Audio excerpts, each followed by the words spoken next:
on that note, cheers to episode. I think it's 180. I think this is 180. That's what I have written down. All right, 180 it is. You should have saw Evan dust out that Ticonderoga pencil with the little eraser guy. I mean, Evan is living in 1967. I'm old school. I don't do the mechanical. Do you pencils. want us to get you a mechanical pencil? No, Or a pen? A pen? I had a pen. I mean, we're adults now. We should use pens. I use have my pens. pencil to write down all my notes and everything, and then my pen to cross off for very important stuff. I haven't used a pencil in quite some time. I love regular wooden pencils. Well, I know you had your Ticonderoga. I haven't used a pencil, I think, in at least 10 years. You sharpened that pencil out. I keep them very well. Do you have a pencil sharpener? Yes. Keep the whole thing on me. Do you have a wall one, too, in your room? No, I do not have a wall. That would be cool. I saw Evan's room for the first time this weekend. This one's black. Oh, the black Ticonderogas. Yeah. Oh. That's good no stuff, rules I guess. on a laptop. No laptop. Our commissioner doesn't even bring a laptop to the draft.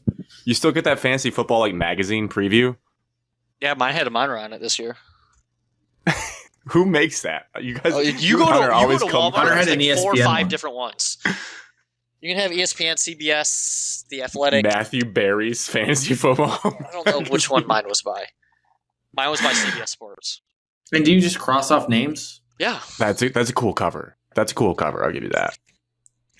Like there's that end, and then there's like the Alexes and Drews of the league, the opposite end, where they have like a VR headset on to do their No. Mine this year I didn't have anything. Cody and Drew have crazy sheets. McCray didn't have much. He had the ESPN. No, Wilkins. Oh. Drew says he doesn't make it. Drew just downloaded it from this guy, but it is the best thing you could have ever dreamed for. Wilkins, I think, downloaded the same one. Oh my god, it's so magical. So Alex, this is all I do. You go to and you start crossing off names. Top 200. I watched Hunter do it with his magazine. He was just top 200 crossing off names. And then every time he put up someone, he'd be like, I don't know if I cross him off. Alex, can you tell me if this person's available? I went to Drew multiple times. I was right on pace though. I had the same list as him. I used to try to keep up my cross out players while I go. And then it just takes away from. I tried to do that with the iPad last year. I had my own system for the iPad. I couldn't keep up. I couldn't do it. I would like to just pen and paper. Just be in it. With I almost proposed a rule that I will never get passed, and I even went back because I wanted some help with my prep. Although websites I look at for auction draft do a $200 budget. And I almost proposed that we change ours to 200 so I could just prep easier and not do any conversions. But I was like, no, I mean, we have historical years already done, so we know what people go for. So I can just sack up and figure it out. Grant, the podcast you listen to, they now make a $300 cheat sheet. So, do they really? Yeah, they did this year. That's what I used. But did you buy the ultimate draft kit? Yeah. Yeah. $30. I didn't do it this year since I wasn't in person. That's basically a magazine at that point. Yeah, no, it's just a digital magazine. All right. Today is Tuesday, September 3rd. It's about to be 9 p.m. on the East Coast, 8 p.m. on Central. We're going to do also a fantasy draft. Not really together. It starts in a minute here for Marissa, but there's 18 teams in this league. Oh my god. They have 5 bench spots.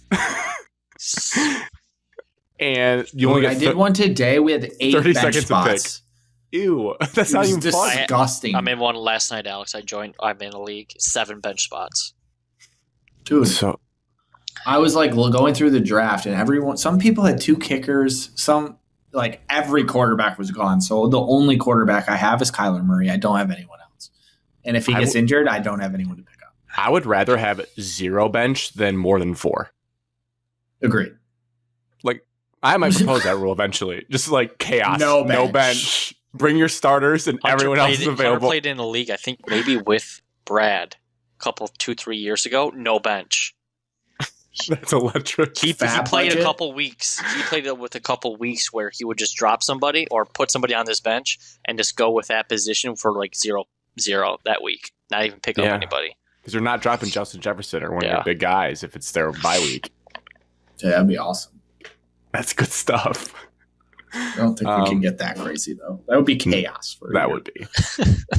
So that'll happen throughout the night. Just if you hear a notification go off or you see me get distracted, that'll be that. I might loop you guys in if I'm stuck on a pick, but it's only 30 seconds, which is chaotic. We know that when we do our mock draft for the Lions, it takes us like 10 minutes to agree on something. So I might just have to click it fast.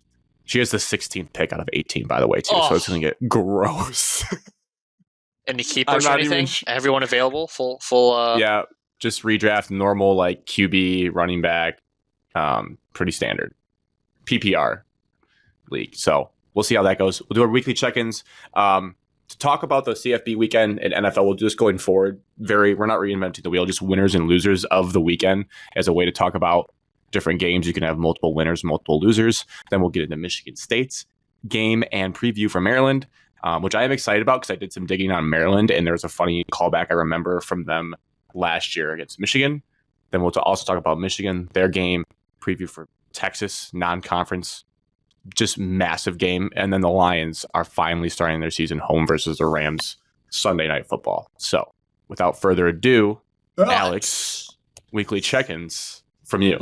Weekly check-in. I went to Michigan this weekend. Played golf with Evan and some others on Saturday. Got in. Flight delayed again. So 2 hours. Got in late Friday night. Well after. Like the Michigan State game, it was over before I took off. What airline? I went United for this one. Nice. What was the reason for the delay? Sorry if I missed that. There was a storm in Pittsburgh, and that's where my plane was coming from. And this was on Friday night. Yep. Got it. The after work flight. So then 4 or 5 hours of sleep, golf, Saturday morning. Oh, yeah. The Saturday morning golf. Showed on the front, shot a 43, riding with Evan. Played much better on the back, shot 1 under in the back. So classic Alex round, really bad front, pretty good back, 77. Our team came up literally a lip out short of victory. Oh. Evan nearly eagled the 18th, like full lip out. Crazy. Never seen anything like it. Did someone drive the green? Evan drove the green and then lipped it out. Wow, a one-man eagle on 18 about to be. Well, we were playing best ball, so we were all one man. Okay. But we were a team. Was it twosome best ball? Foursome best ball. But we had got 6 strokes because our team was me, Evan, Wilkins, and Ricky. Nice. Against McCrate, Van Hatter, both Van Hatters, and Hunter. Mm. So just not fair teams. and they gave us 6 strokes, and it came down to the last hole. I thought I was playing well in the back. I was 2 under going to 18, and then we get to 18, and Cody was like, "Oh yeah, I'm 4 under on this side." I was like, "Oh, okay, well, that's great." So did that. Good time. Went over to Evan's home, watched football, saw Evan's bedroom. Never seen it since he moved in. I've never seen his bedroom either. I've just been in the living room. You're looking at it. I feel like I've been there. I always envisioned it on the other side of the house, to be honest. Thought it was on the other side, but it wasn't. Watch football there, and then the fantasy football draft. Good time. Oh, what? I forgot to pick up my club from Alex still. Oh, that's probably totally forgot to do that. Baking outside. Sunday. Father's birthday. Happy birthday. Happy birthday, G. What a legend. Have some Johnny Van Papwinkle. I just combined like 2 different. Yeah, I don't know. Yeah, okay. Pappy Winkle? Isn't Pappy Winkle something? Pappy Van Winkle? Oh, all right. Jonathan Taylor, Marvin Harrison, Kyron Williams, or Puka Nakua. Or Derrick Henry. Wait, who's the first one? It's a snake draft, right? Yeah, Jonathan Taylor, Marvin Harrison, Kyron Probably Williams. a running back.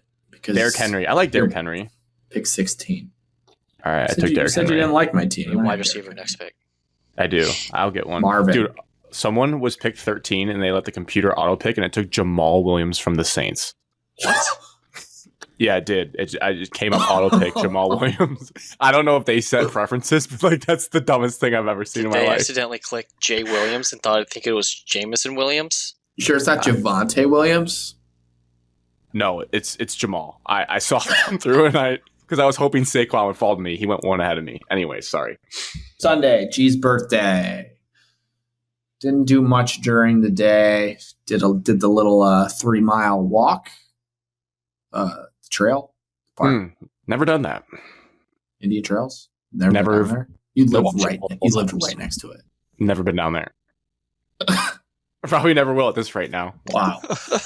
Okay. So did that, and then we had a nice dinner, steak and potatoes. Classic. What Grilled. kind of what cut? Ribeye. I think ribeye. Nice little fatty cut. Nice. And then I think we had strips too. I don't know. And then some salmon as well. Garrett's a big salmon guy. So All right. Some salmon. Puka Marvin Nakua, Harrison. Devontae Adams, Drake London, Chris Olave. Puka. Do we like Puka? More than the other ones. I'm worried about Puka. Okay. Well done. I don't know. Are you going to I set don't this like lineup for her Devontae. every week too, or what? I'm How's she gonna do going to Olave. learn? I'm just gonna do Olave. We can root for the same player. Ribeye, potatoes, redskin, or mashed, Baked. baked, He had baked russet sweet. potatoes. I Oh. had baked regular, not a baked sweet potato guy. Me either. I like a mushy if I'm doing sweet. Yeah, no thanks. And Brussels sprouts. Oh. Wow, that is risky. How'd you cook those? You fry them up really crisp? I feel like you have Yeah. to.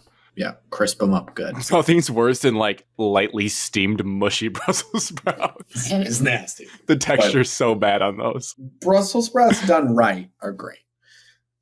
And then, so we drank during dinner some wine. As you guys know, my parents are wine people. Yep. And then we were just sitting out on the back deck, playing some, music trivia. Gary likes to get into that game a little bit. Like, Listening to some of the Eminem's new songs. He wanted to catch up on the times. shut up. He's I more haven't hip, even listened to he's that more hip album. than I am. I'm going to say, I haven't even listened to that album. And then we broke out the guitar because he says he's going to learn again. He has a guitar. So he breaks out the guitar and then he's tuning up the guitar and thought he was supposed to put it to E. He was supposed to put it to a different note and boing, snap. Oh my God. So then we realized we were probably too buzzed for this activity and that we shouldn't be doing this anymore. So we're putting it away. And then Stefan from Golf League shows up inside our house, just walks in and says, bonfire, 2 houses down.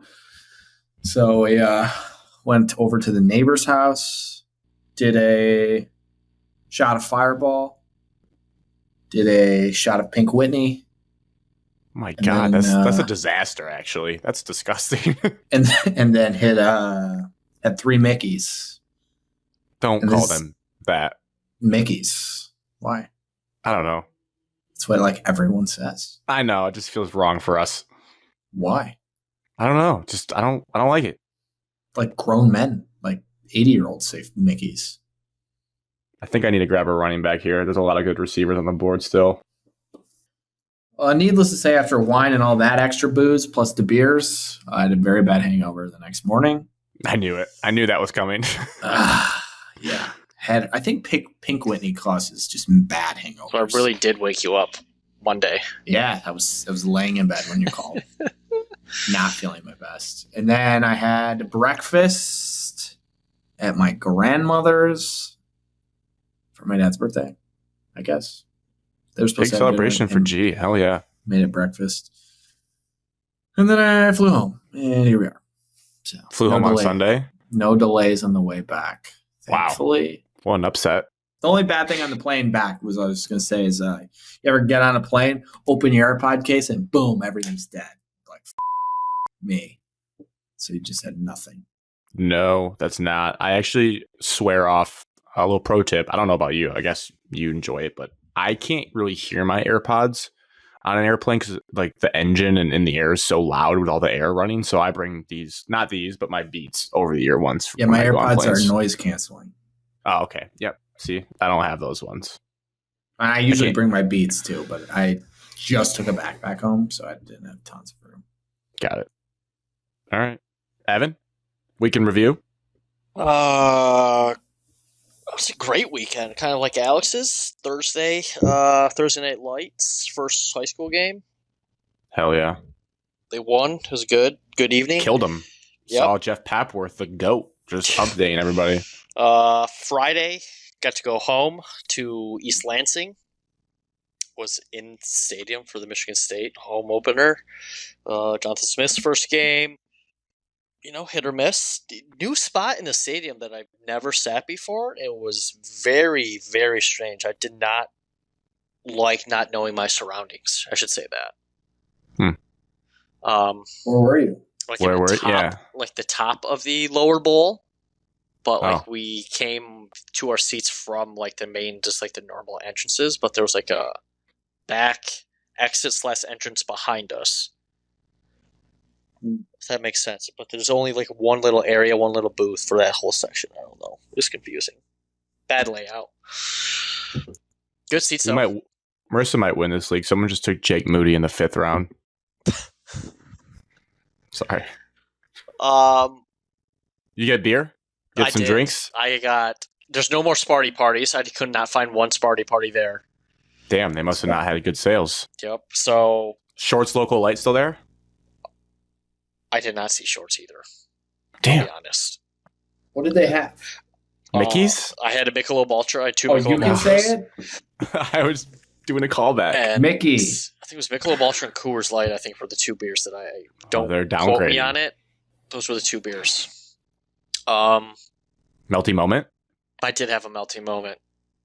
Concourse is still a shit show. Just You worst envy concourse in the Big Ten. cash only for those still? Well, where my section was, they had the melting moments like in the concession stand, and so I had to pay for a card for it. Oh. From the Right. Oh, wait. podcast, Cody was there, and he tried to buy a melting moments, and that was cash only on the regular stand. Interesting. It was a huge cluster trying to get into the game because they pushed back the entrance because of severe weather in the area. They said lightning was in the area. Really, it was just dark clouds, overcast, and so they were supposed to open up the doors at 5:30. Didn't get pushed back till 6. They really didn't let us in until 6:15. Game was great. Had fun. Construction on 127 still blows. Still sucks. Then Sunday, no, that was Friday. Saturday, Alex woke up, golfed. When I woke up Saturday morning, I did not want to golf. I thought about Me how either. can I get out of this? Because like Alex, I mean, I didn't go to bed till after midnight. I mean, the game took forever. I didn't get into my car till 11:30.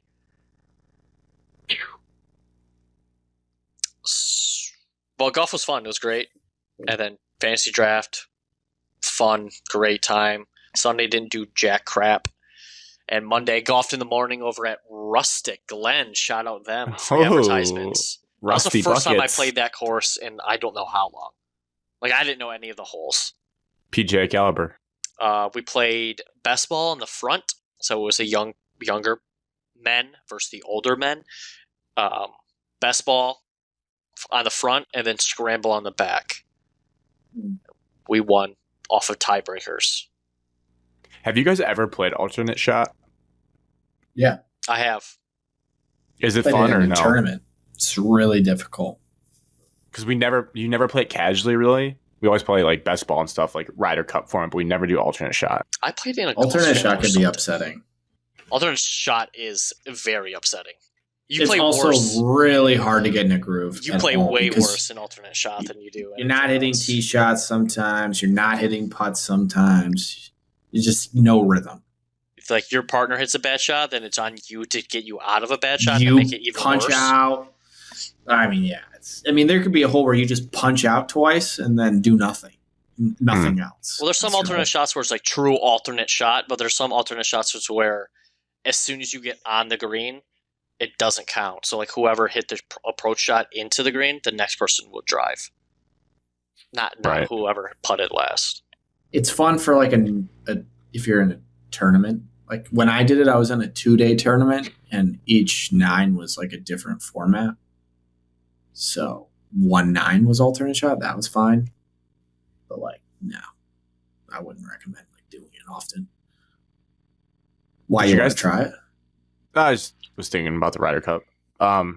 Did you guys take big old naps on Saturday then in between golf and the draft? It feels like you guys had to. I didn't. No. Because I had people over at my place watching college football. Howard Evans. There was some quiet minutes, quiet moments there when we're watching football. I think I was just delusionally Couple big yawns. slap Yes, happy. like holy crap! If nobody was here, I'd be sleeping right now. I guess my last highlight is just Monday. There was like no bars or restaurants open in Tecumseh because of Labor Day. TBC was open, and I had one of the best burgers I've ever had in my life.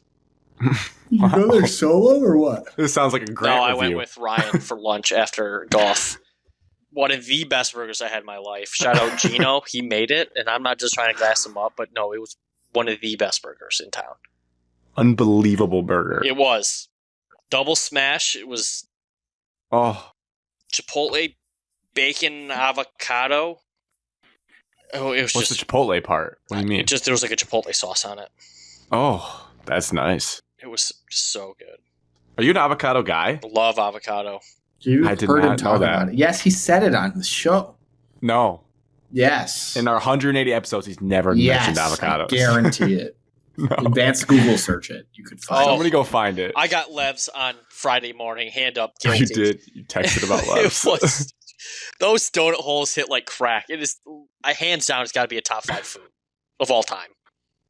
All time? Yeah. They just It's know just how not to do it. sustainable, though. You can't, like Like, you it can't have doesn't that do much. anything for you. It fills you up, and you get happy when you're eating them. That's what it does. Yeah, it's a great in the moment, for sure. It's just like the Not a longevity. great afterwards feeling. I don't give a shit how I feel afterwards. I'm in the moment. Yeah, you're talking about the guy that would drink frappes before sporting events. Go out there and give it his all. So good. Nice. For me, I had some travels, some nightmare travels. I'm not going to bore people with it because Alex is really taking the mantle for travels. But what I did this weekend was I told myself my flights will be delayed, and they were. And it made me feel a lot better. Like, you go in knowing it's going to be bad, and it ends up not being as bad. So Thursday night, like, insane storms in Virginia to where we were flying to, backing it up. Marissa and I had 2 weddings to go to this weekend. So it was Wedding Palooza, one in Virginia on Saturday, one in Grand Rapids on Sunday. So we didn't fly out of Detroit. We were supposed to fly out at 9:30 on Friday. We didn't fly out till a little bit past midnight. Around midnight, we left.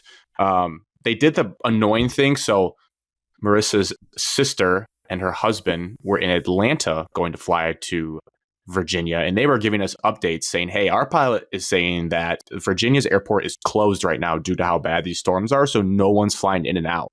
Yet for some reason, our flight was still on time, and they boarded us on the plane for us to sit on the plane for an hour and 15 minutes and then tell us, hey, the airport is actually closed. We're going to deplane you now. You're going to go back into the boarding area. So we were just pissed because we knew we weren't taking off. But for some reason, they thought we might have a chance to take off here if they're just bluffing this ground stoppage. Turns out they weren't. So then we sat back there, relaxed, and then got back on the plane. So we get there. It's like 3:30. Oh, We dude, this is finally- terrible. Oh, I forget. This is the one part I'll tell. So we have a rental car that we have to get. We're about 40 minutes from the Airbnb that the family of the wedding party has rented for us to stay at. Very nice of them. Beautiful place. We have to get a shuttle to this. It was budget rental. It was a budget and Avis rental. It's a mad dash of people because everyone got delayed going into Washington. So everyone's trying to get to their place. So much so that Marissa's mom gets on the first shuttle and the 3 of us can't get on because we have all the luggage. It's just so many people swarming the budget Sprinter van. So we wait for the next one. We get on. The driver opens the doors, looks at probably 15 people, 20 people eagerly waiting to get on the shuttle and says, I have no more cars. There are no more cars available to rent. And people are like, what do you mean? Like, I made a reservation weeks ago. And they're like, there's nothing left. We can't guarantee anything. And so we're like, well, like Marissa's mom's there. So can you at least take us there? And he's like, yeah, fine. So everyone's like still gets on because they're pissed. And then this was a crazy move. Alex, I don't know why I feel like this guy would have triggered you. This guy was like, so how am I going to get my receipt and get a refund since there's no cars? Like, what's your business card? And this driver, again, is just the messenger. He's like, I don't know. I don't have a business card. And so this guy pulls out his phone and starts recording this driver and says, tell me. Him. He said, tell me. Him right in the mouth. He said, tell me there's no cars left. Like, tell me there's no cars. And then the guy said, there's no cars. He goes, okay, thank you. And stopped recording and then got off. Do people like that? I'm not going to say it, but they're killing a little messenger boy, and he didn't do anything wrong. That's not nice. It's not his company. So this guy say it, Evan. Say there's no cars left. So we have no vehicles left. Exactly. Thank you. So then he drives us there. Sure enough, they're 30 deep. Marissa's mom's like halfway in the line. So what they're assuring people is if you made your reservation more than 24 hours ago, you're good. We have a car for you, which we did. Their reservation was made months ago. They're like, you're good. So we're waiting there. We're waiting. At some point, things turn. Out. Good for you guys. At some point, though, I would have been Evan, that person that under 24 hours. I made this 6 hours ago. Yeah. Well, we would have been in the same boat because we're still 10 people away.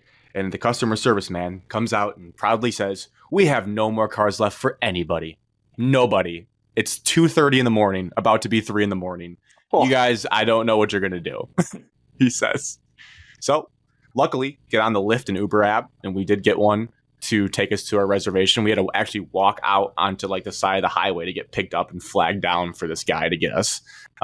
This is at 3 in the morning. 3 in the morning, he gets us there. Okay, so have you guys been to Tennessee? Oh, yeah, you've been to Nashville, but like any sort of Smoky Mountain part of the country in the United States? No. One thing to know about that, it's always foggy. It's pretty much always foggy around the mountains. Like that's why they call them the Smoky Mountains. This is in like the Blue Ridge Appalachian Mountains. And I'm sitting shotgun. I've never been to this rental. Marissa's parents have been here before to the brewery. It was like next to a brewery, but it's up a mountain. It's foggy as shit. It's 3:30 in the morning. We're trying to direct this guy where to go. Somehow we get to our destination. You white knuckling it? You just holding on to those shit handle, Grant? White knuckling it? He swerved pretty hard once because he like kind of just zoned out. I was like, oh my God. So we get to where we need to go finally. And then went to bed. I think my head hit the pillow around 3:30 or 4. Dale was like, long day of travel, Grant. You want to crack a beer? So we had a 3:30 a.m. beer in the living room, catching up with everyone that was there. Go to At bed. 3:30, these people are awake? Well, Matt's mom, his sister was getting married. She was up because they still had to get Katie and Matt, who landed at like 3:30 a.m. Matt's dad was going to get them from the airport. There just wasn't enough room for everyone to get in one car, so we kind of had to get Uber still. So people were still up at the house having to like make sure everyone got to the house that day. So sleep schedule was screwed from the jump. Woke up probably around 9 or 10. We had to go unload booze at the venue, so went and helped with that. Friday was pretty chill. Rehearsal dinner, watched the Michigan State game for that. Saturday, hung out at the house, and it was wedding time. Great wedding. Luckily, dodged a massive thunderstorm. There was an outside ceremony. Like 30 minutes after everything moved inside, just the sky opened up. So that was good timing for them. And then our flight to Grand Rapids got delayed. It was supposed to be earlier, which actually was a blessing because I drank a lot of alcohol on Saturday, mixed a bunch of stuff. A lot of vodka, some whiskey, some red wine, some gin. Sound like Alex. Some tequila. Night. Yeah, it was. It was a little bit of everything. Woke up pretty hungover. Caught an 11 a.m. flight out of Virginia to Detroit. Got in our car in Detroit. Drove to Grand Rapids. Unfortunately missed my cousin's ceremony, but got there right after for the reception. Lovely time, lovely venue, good dance floor. I kind of was punch drunk. Sleep drunk on Sunday night, but kept hammering drinks. Basically was having like their variation of a Moscow Mule. Good time. went to the hotel, slept, woke up, drove back, and that was pretty much the weekend. I'm not going to sugarcoat it. That sounds terrible. I mean, some of your like travel, like night, that your travel part sounds terrible. Like I'm sure it was all worth it, but just doesn't sound fun. Yeah, it was more just like the sleep deprived nature. Monday was the worst when you get back, and then we tried going to Costco so we could get this pre-prepped meal stuff for the week so we didn't have to cook. Costco's closed on Labor Day apparently, so went to Whole Foods, got their pre-prep stuff, so we didn't have to meal prep really, which was nice. But we're settling back in the week. It'll probably take me a couple of days to get fully caught up. That was pretty much it from my weekend. I did catch some college football. Watched a lot of your guys' game. I watched the Michigan game back on replay. Shout out to YouTube TV. And then watched like the YouTube highlights of some of the big games. So let's get into winners and losers of the college football weekend. I have to start us off because this is a podcast of honor. Alex and I are two of the biggest losers from this weekend. Texas A&M did not win. Evan is one of the biggest winners of the weekend. Notre Dame shoved it up our hoop, hand up. That sucked. They went into Texas. I did not think they had Kyle that. Field was rocking though. Gotta give them that.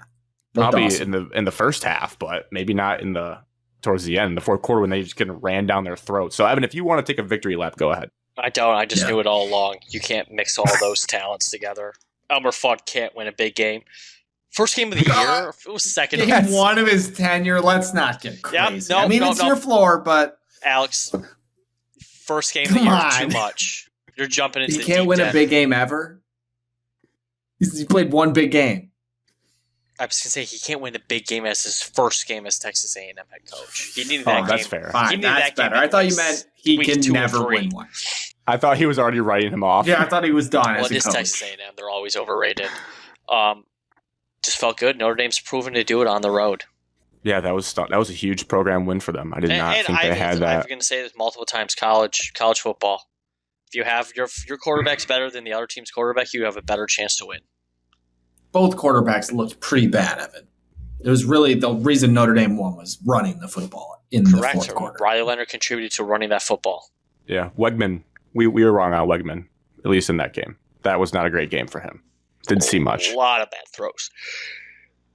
He threw up from my sources at the game. It was 95 degrees at kick, so it was a little warm. Which is even more impressive for Notre Dame to win. Yeah, and the buzz.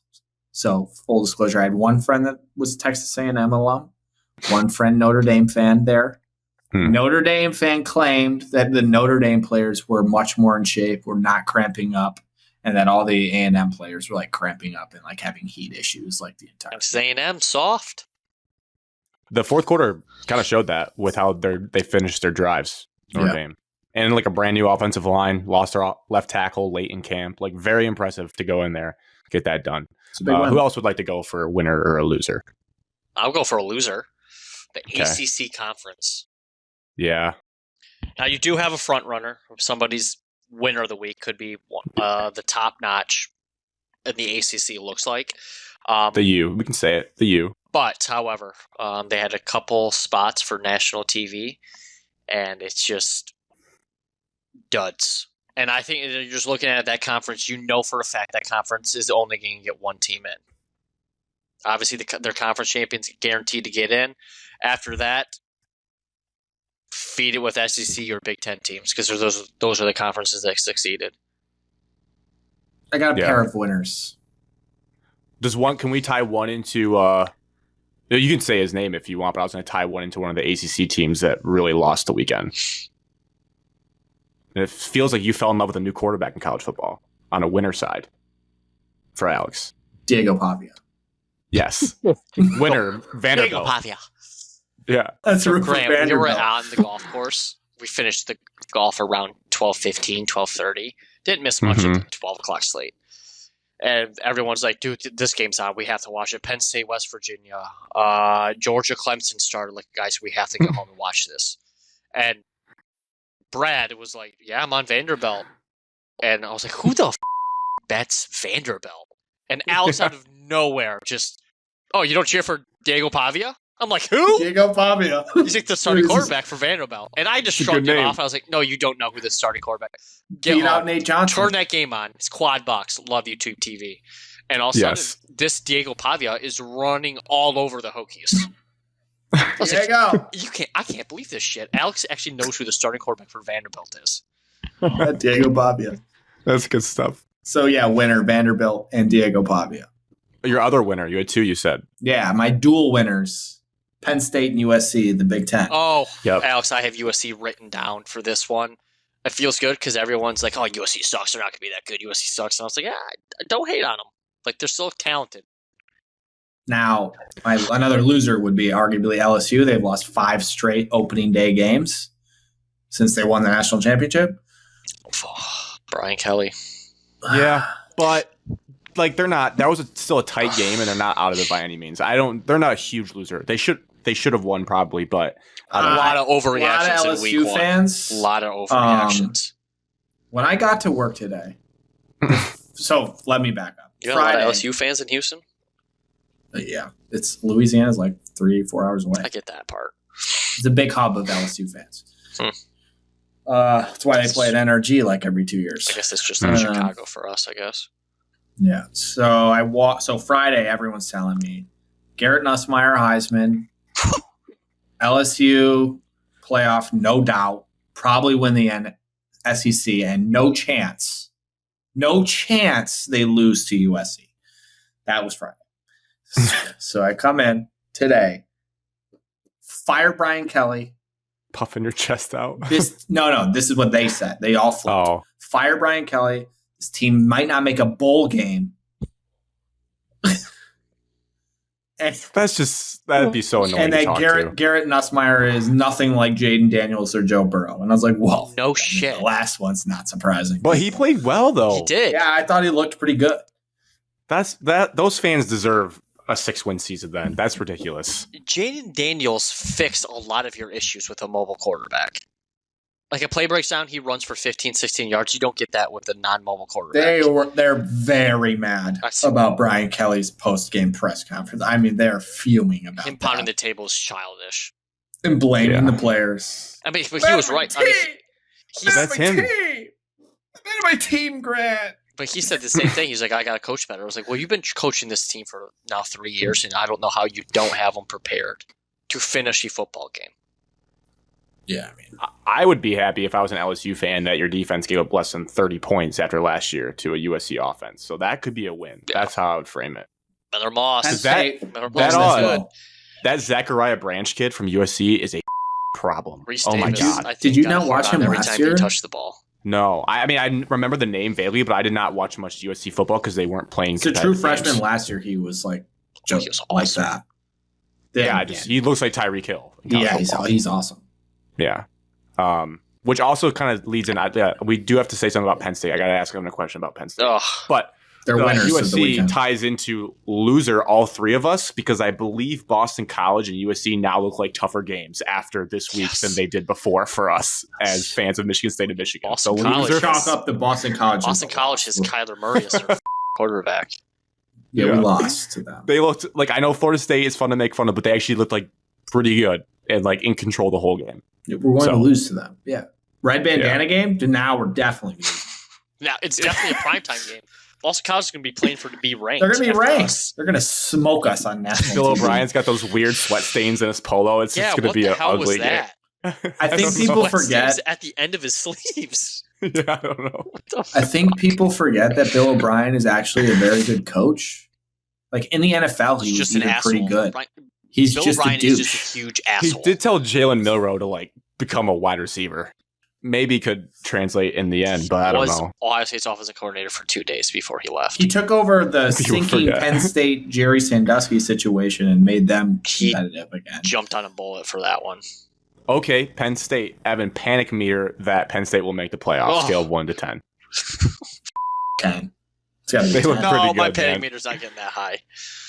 I don't think West Virginia's as good as people thought. Yeah, but they looked We dominant. smoked them though. It wasn't close. And Aller had like at least 5 to 6 throws that looked really nice. Yeah. I know he did this shit last year against inferior competition. He carved them up. His numbers, he had 2 interceptions, I think, all of last year. And I can't get his throws against Ohio State and Michigan out of my head. It's just but that like, his what if schedule is just this is too the easy. case where he got better, which we forget They quarterbacks got are a new allowed to offensive do. coordinator that And that guy from Kansas said we're going to start slinging the rock, and maybe it really was truly the offensive coordinator being terrible. I don't know. I think they look like a lock to make the college football playoff. they look They like are a a lock lock. to win 10 games. They're a lock. Yeah, Lock them in. They're first team as to a- make the playoff. as a lock as you can get. I feel like First they team look to like a make the lock. playoff. They clinched. I would They say clinched this Georgia. I would say also Georgia. Georgia Georgia won by 31. Still has a tough schedule. LSU and Mhm. Clemson. LSU and Clemson can join their fan base about overreaction. I get it. You're frustrated with Dabo not getting transfer portal people in the time and the age that we're in. Let's not Clemson looked forget that. shitty though too. Okay, but you're also Like playing missed Georgia blocks, in Georgia. line not moving right. Well, it's not in Georgia. It's in Atlanta. Yeah, you're playing in Georgia. You're playing at Atlanta's, or you're playing at Georgia's second home. QB kind of stinks. Yeah, There's No, I see- definitely problems with Clemson. I see your point, Evan. I also think it just depends on their mindset. Where like if they've started to let go that they were that team that used to do that to people, then they can probably accept it better. But if they're still holding on to where like we used to be that team Their that would just offensive smack talent people isn't around. as high as what it used to be in the There's past. skill guys. I think I their think- See defensive what, front is still very good, but like the offensive skill guys that Clemson used to have every single year, Yeah. mind blowing. My last 2 losers are I have a loser. Brad Nessler and Gary Danielson because I felt bad for them that like in years past they'd probably be doing the Miami at Florida game because it's a SEC home game. Instead, they had to do Akron at Ohio State That's like to open up the CBS. that was like Big them Ten. last year when they had to do like the Indiana something. Indiana somebody was They playing did CBS. Indiana. Maryland, I think. Ugh. Yep. Next week they get Iowa State at Iowa. I Dude, mean, how they're just come the CBS games have been so bad? They because they're get not. second They're fiddle. at the. So yes, well they should get some later in the year that are better, but Fox still owns the bulk of that contract at least right now, and NBC is second because CBS joined last. So CBS is getting like last I pick know really. CBS gets for now. CBS gets USC, Michigan. Yep, that's their premier early one. Next year they'll have more. I think they'll start to get more of the contract. But boy, does it suck because especially this for those two, like I said, they're not their fault. The CBS guys, like the SEC is gonna have so many amazing matchups this year. It actually sucks for us too because their voices belong on SEC football. I'm okay sacrificing them. I don't need them to call Michigan USC. I'm gonna. I don't love need it, them but, to like, call the games they're calling. If Big Noon Kickoff wasn't what it is, and that turned into CBS games, it would be way better. Yeah, Also, this might be a hot take, but I think it's a winner. I really liked the SEC on ABC Scorebug. Everyone hated it. I thought it looked good. I liked it. Their music sucks, but their graphics package is pretty nice. I liked their graphics mind it. package a lot. It's an update. Nobody likes change, I don't like Fox's. Fox's looks like a joke. but new is Respectfully. always better. Also, Right. loser, Noah Eagle just is not for me. I just Oh, he don't. said something again too that was really He's goofy. just not good. I didn't have No. the while we were doing It the sounds fantasy like draft. Watching Nickelodeon. I don't know. That's It my just point. feels weird. He's just not his dad. His dad is fantastic. Yeah, So- you can't do Dante's Inferno. Isn't that with the older eagle? I think he does that. Iron Eagle. Yeah, that's his bit.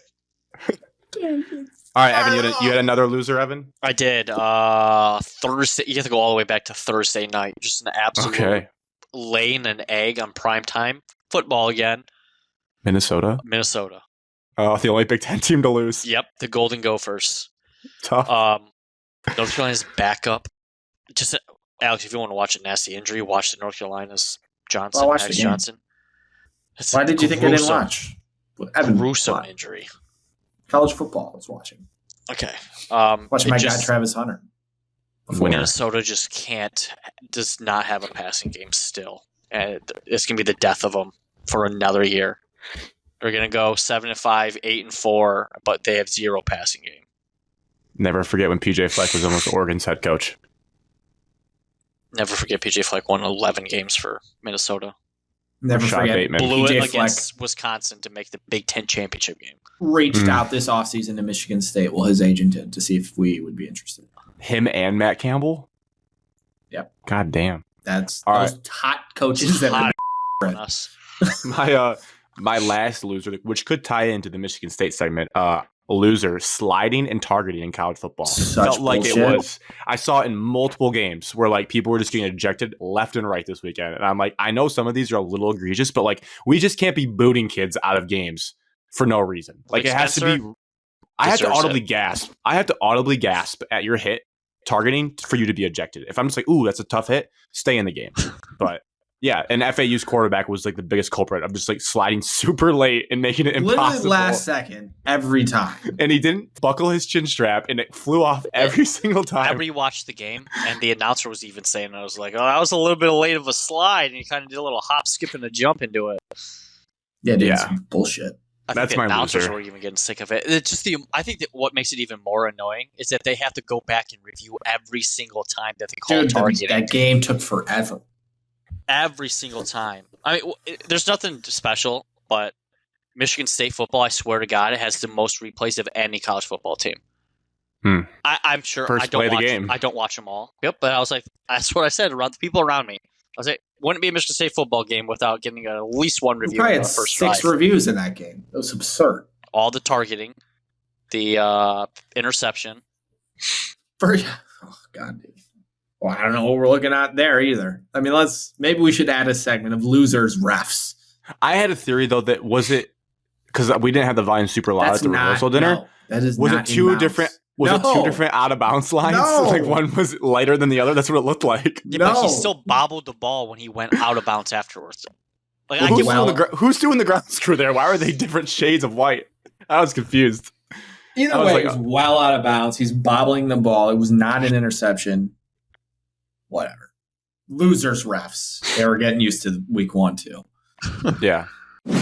Let's hop into MSU. They beat FAU 16-10. We'll do thoughts on this game and then transition that into their next game. But your guys' takeaways on this one in East Lansing to open the season? The Jonathan Smith era? Alex, go ahead. Defense looked better than I thought it would. Offense looked a little worse than Defense I thought it looked would. a lot better than I thought it would. Defense actually looked. I know it's Florida Atlantic, but I It is thought they Florida like Atlantic. really looked like a completely different team from And Alex, the on Scotty that Hazelton point- area. On that point, Era? though, like you said, just Scotty Hazelton. A lot of people are going to make fun of us for saying, "Oh, how much better can they look?" I was like, you are talking about teams previously that are on average probably giving up 350, 400 yards per game. And I think the worst part about those defenses was that it was like a blown coverage, blown gap assignment, like a lot of just like player mistakes, not even like a talent issue, just a scheme issue, a whole bunch of things. And I thought in this game, the defense, besides the targeting, was pretty disciplined in their scheme and play. One blown assignment that led to a touchdown on the 4th down play. Miscommunication on the On motion the goal man. line. That's a tough play, though, because everyone's Right. sucking up for the run. Yeah, I mean that's fine. And then the defensive line, I thought was a takeaway, like seven sacks or The something Seven like Valley kid sacks. that. had some plays. Number 11. I mean, we had some moves dudes in on there. the D line, and I was like, "Holy We had shit! a safety. Who are these Daquan people?" Downs. Like we got some big hosses. Chris Bogle looked like a completely different player. I was like, "Holy shit!" He looks like a guy that we thought. Hand up. He could- He's on the... I'm in the Go ahead, bleachers, and with all these number changes and I was lost with who was who. I was searching around for somebody's program. I was like, who the hell is this? It's hard in person, for It sure. is We had so hard. 61 new players. I was like, "Oh my god, who are half these people?" And the entire game, I was like, who the hell is number 8? Well, it's Simeon Barrow. Used to be. maybe or Thompson. It was 9 or 8. What number is Jalen Nine Jalen was Thompson. Thompson? Jalen Thompson. Yep. Our guy. He used to be number Absolutely. 55. Baller. Yeah, he And I changed was like- numbers. And I was like, who the hell is this guy? Offense. We can talk about that. Did you guys think your number 1 at safety is an upgrade from Megan? Because that kid had a pretty Yes. nice game. I thought that kid was good. That Martinez kid had a pretty nice game. Martinez I played well, love and I the think secondary tackled very well. Woods, Very number well. 4, I think his last name was Woods, Alex. You can correct That's me on my that. that's my Spartan, Ed Ed Woods. Woods. I thought he played Good player. fantastic. Good Hell player. yeah. Love that. Do we have Didn't a really see him. But defense? Do we have a 6-6 defense with I think we have a 6 and Iowa 6 offense. defense. Are we Iowa? Did we just become Iowa? I think Michigan could be Iowa, but stay tuned for that to recap. Offense. First yeah, half, let's talk about okay, you're trying to show off your brand new toy. Wait, before you go, Evan. Funny joke. Walked into work today. This is the first thing said to me. So it looks like Chili's should be working at Chili's. That's good humor. Well, Aiden Childs swerved he's into 18. his bad performance. He had to do like an NIL, I think. He had to like work promotion McDonald's or and like something. out in the public at McDonald's in East Lansing. Oh. And there's a picture of Sparty holding a "We're hiring" poster right next to him. Childs. Oh no! And Aiden Childs reposted that on his Instagram. Evan, I think we should just start with talking about specifically Aiden Childs in his first career start. Probably 38 more starts in his career, roughly.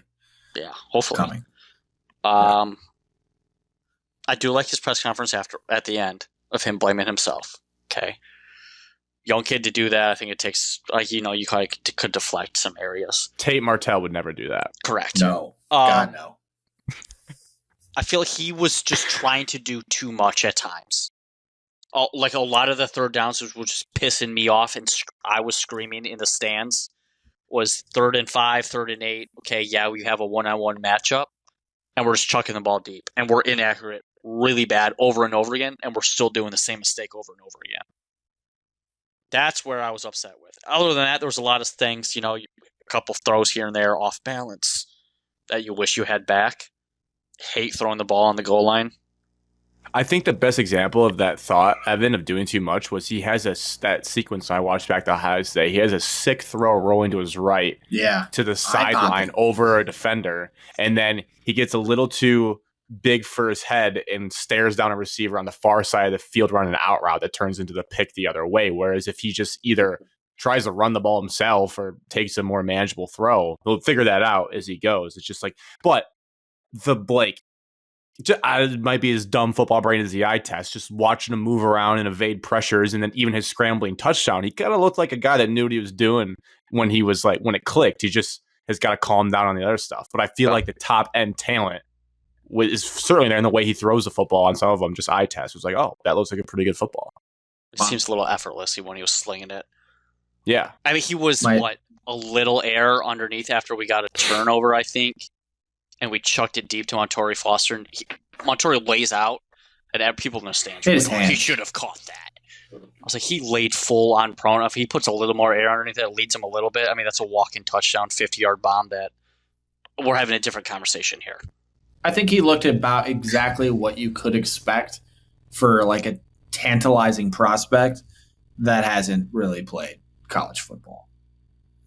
He had eye-popping moments where you're like, holy shit, that dude's really good. Better than what we've had. Best quarterback we've had in the last since Payne Thorne's first year. More, but probably a lot more talent than Payne. He's a lot more talented, yes. Just you can harness it. It's comparable. And then there's moments where he looks like an 18-year-old kid, and he's playing against 21 and 22-year-olds, and he makes mistakes. Like, that's just what's going to happen, and that's what you just have to hope for, is that he continues to get better. There's plenty, I don't want to say he's J.J. McCarthy by any means, but if you look at, J.J.'s beginning stages, he made some throws where you're like, holy shit, and then he made some mistakes where you're like, oh, this kid stinks.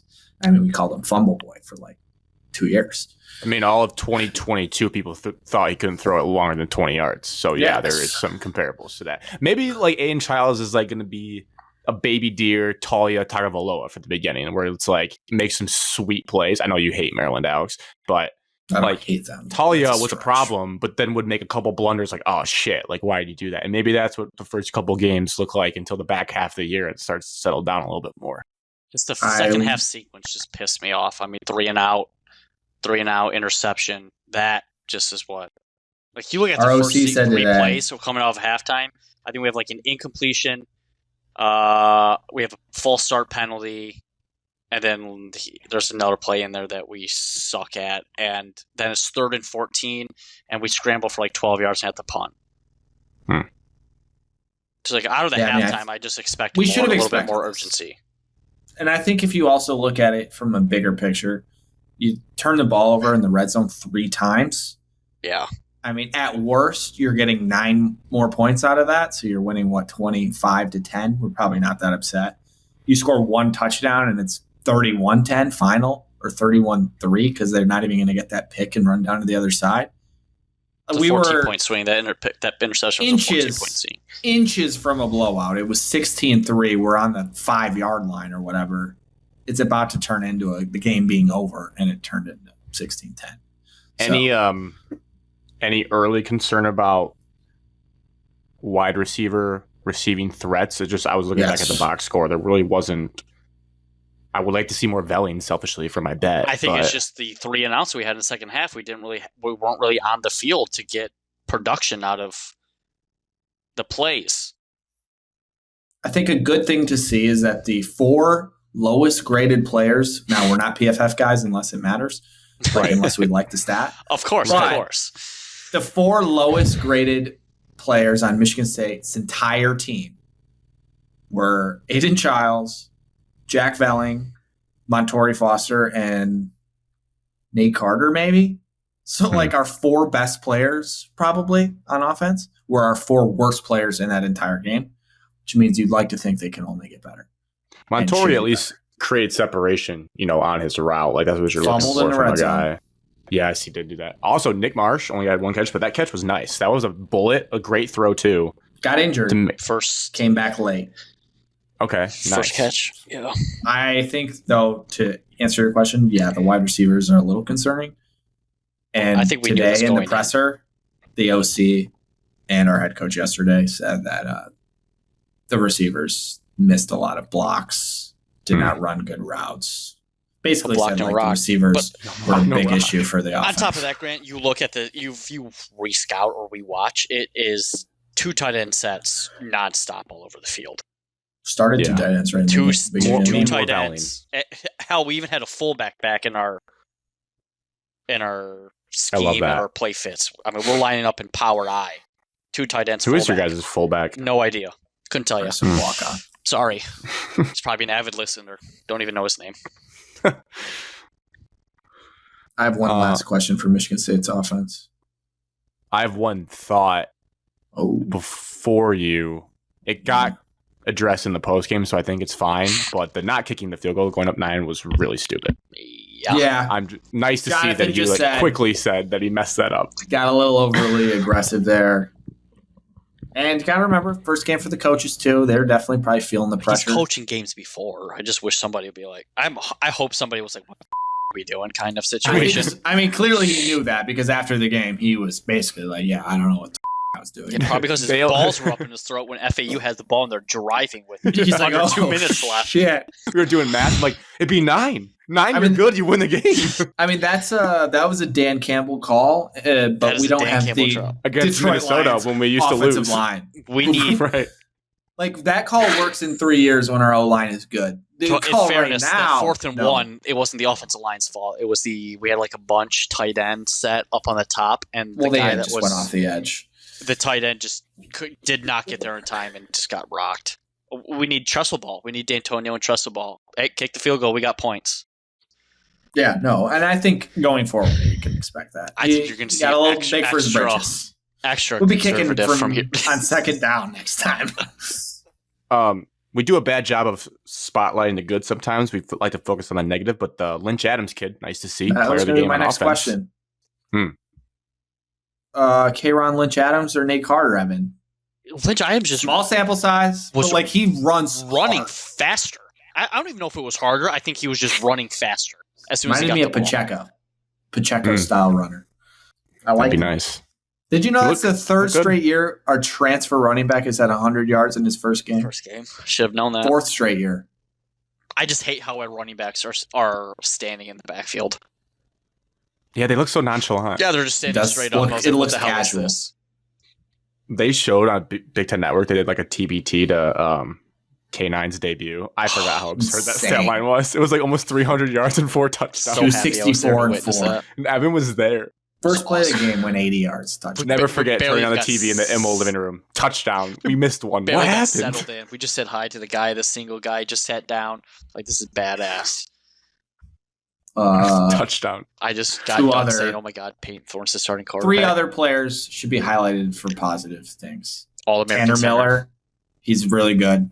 It's cool to have him. It is actually good to rewatch the game because, like Alex, I talked to you about the game, and like, yeah, no, he played great in the stadium. They're not showing those highlights. There's not really that much talk about who was blocking well up front. He was mauling dudes up front. Dude, he manhandles people. It is awesome. I mean, it's sick having a cool center. So he does. I mean, the touchdown, the 61-yard, that was like all him. Just cleared a bus path for him. I was like, all right, this dude's good. Angelo Gross had 10 tackles and a pick. Are you kidding me? All right, Alex. Wow. Okay, Is there's that guy a- good there- just no, now that there's he's in a play decent the- system? There's literally a play in the second half. I don't know if you remember it. FAU, and there's like a little seam route, and the dude overthrows a guy. I mean, staying wide open, overthrows a guy. That is Angelo Gross's guy. First, I don't know why that play, but I'm just watching Gross just on that play. I'm player watching. I'm jersey number watching. Gross This is basically bad. hugs this dude. Should have been a pass interference. Like, hugs this dude. The guy 5 yards. escapes, gets away from him, and Gross just doesn't run with him. And then they overthrow. So it's like nothing even happened. Well, they disguised him well in this game. Yes. He makes him look like he's pretty good. Cal Halliday is great against the run still, so shout out him for that. He can still just blow up holes and make I tackles was without expecting him to gloves. have more tackles.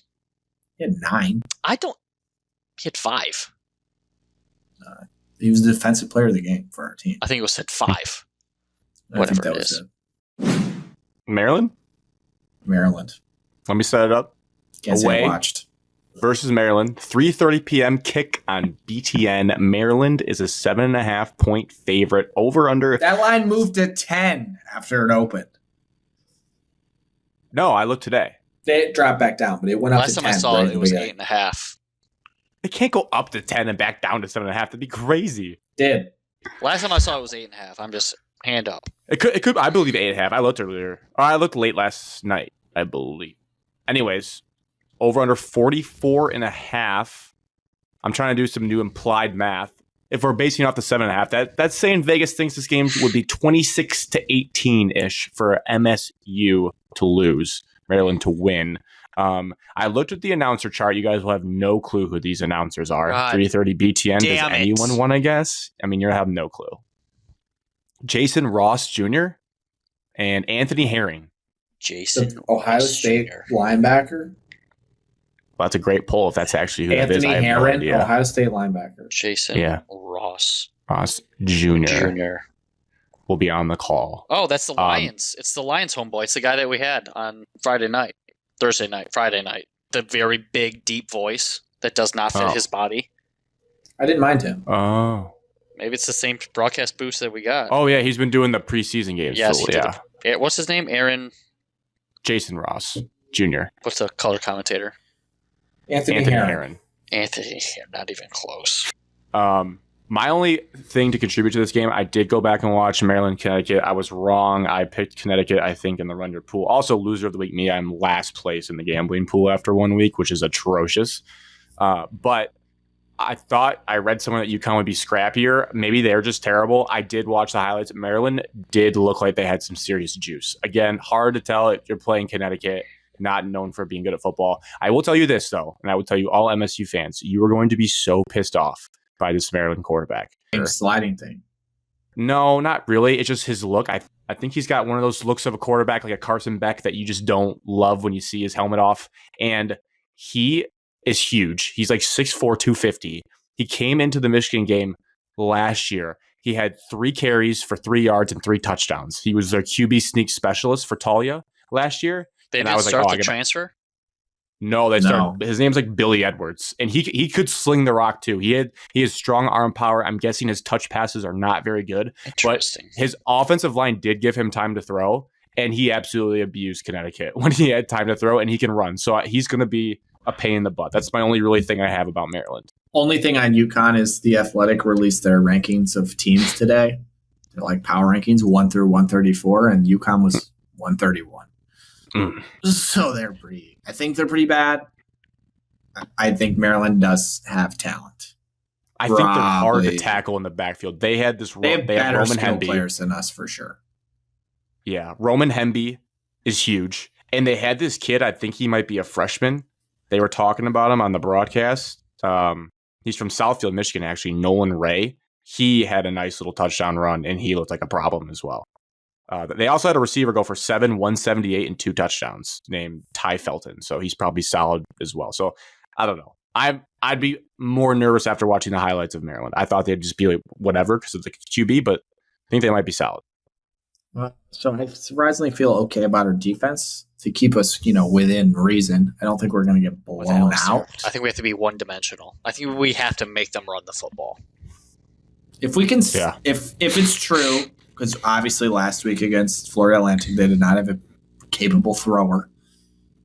It'll be interesting to see, one, can we defend the pass for real? Because Florida Atlantic had 40 yards passing, something absurd, like low. Yeah, crazy. And their quarterback ran like 25 times. I was looking back at the box score. It was insane. So, one, can the secondary hold up? 2, is the D-line going to be actually that good? Stop the run and get pressure on the quarterback. Generate pressure with 4 guys only. If that is all true, the defense can muck this game up. We're gonna have to play like Iowa. We're gonna have to try to win the special teams battle, try to grind out running the football, which might take a while. I don't think Maryland's defense is some crazy good defense. Michigan took their best linebacker. Dude, he's a beast. The broadcast did say that Maryland's defense has steadily gotten better. Their defensive coordinator has been there 6 years. His name's Brian Williams. I don't know who that is, but he's been there 6 years, and they do have some names. Gaddis is the OC, whatever that means. And then their associate head coach is Kevin Sumlin, which I did not know until pulling up this Google page. So they have some names of college football past on their staff, and they've been there a long time. But also, definitely need to muck it up. Definitely need to muck it up. No coach is going to say that they were looking ahead to week 2, but I'd be surprised if we weren't looking ahead a little bit to the Big Ten team in week 2 versus a Florida Atlantic team at home. So maybe we'll have a better plan for them, probably have more film on them. They have more continuity than Florida Atlantic did. I think what we saw from Childs is probably his floor. That's as bad as he's going to probably play. He might play that bad again. Do we take into first start's done now? First Big Ten road start, does that kind of set? He might be back at all? Shaky in the first couple drive, but Maryland's not some rowdy environment. Yeah, you're not going to get fans to show up for that. Maybe Loxley's got it going on. I think he's going to settle in early and play a lot better. I don't think he's going to be a world beater, but I think all he has to do. There were several times in the game where he evaded pressure very well, but then he just kept waiting and waiting to try to throw it to someone. If someone just tells him, hey man, when you evade the pressure, just go down the field and run. It's probably going to help us out a lot, get a lot more chunk yards, first downs. So just someone tell him to run the ball more, and I think, we can keep it close. Just got to muck it up. Muck it up, disgusting Big Ten style. I think that's our best bet. Got to make Billy Edwards uncomfortable. Run the football, play good defense, win the special teams battle. That might be what we are now. Be cool. I'd be happy for that. You told me that was so boring all the years that's what Michigan tried doing. Well, we're morons, but because that's better. If it works and you win football games, it's worth it.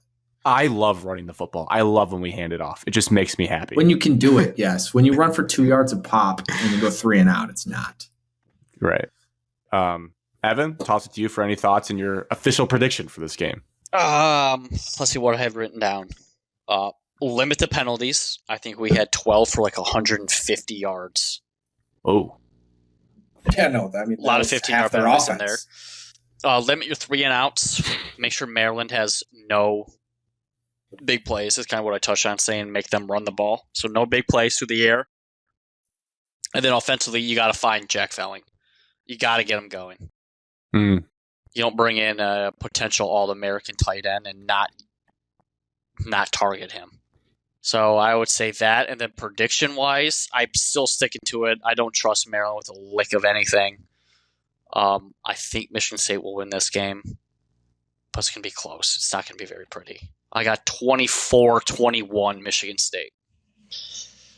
Nice round football score. I'll be the middle. We'll put it to Alex. I got Maryland winning this one 28-14. Oh! You smoke us. No, that's not. That's just 2 touchdowns. 2 scores. Never was That can be close. a late score. That's not close. That's Yeah, double if the it's spread. If it's 21-14 in the fourth quarter, you're not going to look back. You and think got the blown spread out. is minus 14, Maryland? No, I liked what I saw from the Maryland 30 points. highlight tape. Giving up 30 points to Maryland and Billy Edwards would hurt. I think that we lose the game as well. But I think we But you lose. said you'd split one of Boston College. Well, I think I guess you're we're gonna pick going Boston College to to win see. First of all, you get the most improvement you see is week 1 to week 2. So hoping to see that.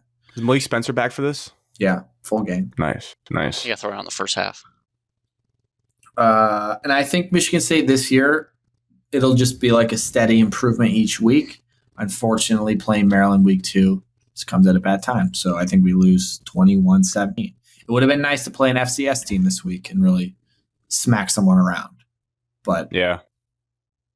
Like my Kurt is what it Zanetti is. team playing like Arkansas Pine Bluff or something. Western Illinois Leathernecks. Their schedule's That's a actually joke who all they're year. playing. Correct. 21-17 Maryland. But I think there will be Terps. positives to take away from it. And our magic All right. number will still be 8. All right, moving on to Michigan. Previous game win versus Fresno State, 30-10. Pretty ugly. You guys watched the game with Michigan fans. I was in a group chat with Michigan fans. There was at least one point in the chat where I was at the wedding just trying to get any information. I was like, odds we beat Texas? Straight up. The answers were like 27%, 30%.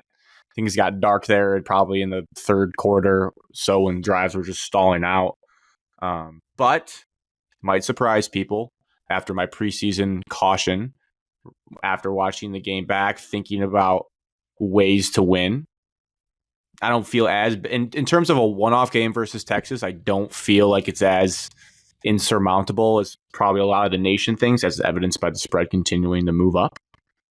But sticking with Fresno State, when you have a quarterback thing going on, you're like, how are they going to use them? It was kind of interesting, to say the least.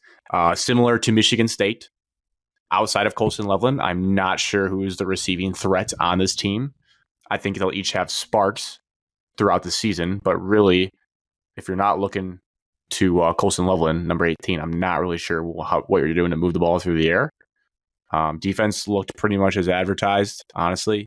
They had the one play towards the end of the game that a couple of stupid penalties looked pretty dominant.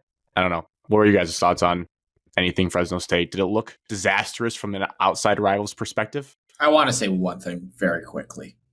Mm-hmm. Donovan Edwards continues to be absolute dog shit when it's not the biggest game of the season. And I don't know how he keeps getting away with like everyone thinking he's incredible. He's terrible in these games. He was terrible. Well, define. I guess maybe if we As a unpack that, running back. what do you mean by everyone though? He's on the cover of NCAA football. But that is like, that was like the perfect storm of them re-releasing the game, and he had this biggest game in the national championship. You just answer this question, and then you'll be the people. Do you think Donovan Edwards is a good running back? I still have to say yes, because he can win you the when we talk about Texas, I still want him on my team, and I want him getting carries in that football game because of what he has the ability to do. Weapon, yes. But when you just give him the ball on a power run, and he has a certain hole he is supposed to hit, there could be a wide open hole, and I am worried that he's running into the back of someone or completely missing it and getting 2 yards. Yeah, that's if you want to say between the tackles runner, but you can run outside zone with a running back, and he's better at that. I saw a stat where, like, outside of the championship game and the Ohio State game, he averages like 3.1 yards a carry and is like just like a very, very below average running back. I mean, I wouldn't be surprised. Though when I think of big games he's had in his career, he But had an awesome his big games are big. He had an awesome receiving game against Maryland when he was younger. He had a great Big Ten championship against Purdue. He still had a good game, an okay game against TCU, and then obviously the Ohio State and the Washington game. Penn State, he's had some good games. But like, I just wonder with Mullins. I don't know how you say his last name. Yeah, me either, honestly. Mullins. Okay, well, him. He's like good between the tackles runner. He runs hard, hits the hole decently, can carry some people. Why not? You don't have receivers, it seems. Why not just put Edwards in the slot or like have him play out there? He has hands. He's probably a good route weapon. running. He probably looks clunky running routes, I would imagine. He could probably run a Texas route and a swing route, but I'm not sure he's going to run like a intricate dig route over the middle. Not many running backs can do that. I mean, not even Jahmyr Gibbs does that for the Lions, and he's way more fleet of foot. I'm not saying he needs to play Donovan full-on Edwards. receiver, but why not just get him into space? He's good in space. They try to. They gave him a jet sweep. I don't know. It's just like once he gets going north and south, he's a problem. But if he has to go east and west, if he has to make a decision, good. it's not going to work out. Yes. If he hits the hole and there's a hole, he can crib it and he'll just run by. So maybe he's not overrated. Awesome. Maybe everyone just thinks this, but like, I don't know. It just depends on what you rate him. Like, I just like, what do people think of it? I guess one thing as a nationally, Michigan fan, people think he's like one of the best running backs in college football because he's not. I don't think so. I don't think like on preseason awards list he was at. Like Ollie Gordon gets way more buzz, and other people get more buzz nationally because they are well-rounded running backs. Why is it Will Johnson on the cover of college football? Because I don't know. I don't know who made the marketing, Alex. I know that's a huge thing, I'm just but like trying that, to wonder like how that happens because like I've been watching him every year, and besides the few big games, he's like hasn't been very good. Well, I mean, if you're a casual football fan, Blake don't Corum, watch that much. Generational Michigan running back, and I'm like, this dude is nothing like Blake Corum. Nothing like him. Correct. They were a nice little tandem. Now we're searching for that. You should be missing Blake Corum. Yeah, absolutely. We will like I said, we lost the best quarterback and best running back and head coach in program history. You're going to miss them until you see a new one that somehow Michigan is fans better. might be very upset about my Donovan Edwards takes, but just had to get it out. No, there's multiple. Now. He might shove. It's a big game on Saturday. He'll probably have 250 yards rushing and 3 touchdowns. That's how he does it. He could, and then if he does, that's like where I will never talk shit about him because I know like that's what you need in those games. Just prepare for the 7 shit games and the 2 huge games. It's very fair to be upset or a little concerned as a Michigan fan because you probably wanted to see a junior who thought he was going to go to the NFL last year, wasn't good enough, comes back for a senior year, look a little bit more patient and a well-rounded running back. In Fresno State, we had no inclination that he got better over the offseason. Looks the exact same. That's fair because you're supposed to make jumps as a player and work on your problems. After one game, I can say problems were still there that they were last year. But with the problems, he can still change a big game if he hits the hole. And that's all you really need. Someone's got to push him into that hole, but sure. Yes. It's got to hit him in the face for him to find it. Well, the one in the championship game, he ran into the offensive lineman, which actually worked to his favor. Pushed him into the hole. Evan, I need you to tell me how bad my team is. Or if you think it wasn't as bad, potentially. I don't know. You could surprise me. I didn't see all of it. Obviously, I watched a good chunk of it. I am extremely shocked still that Davis Warren walked out there as the starting quarterback. Alex has been screaming at me the last 2 or 3 weeks saying that I've been telling you it's happening. And I just couldn't believe it. Alex Orji played a little bit last year. He's more athletic.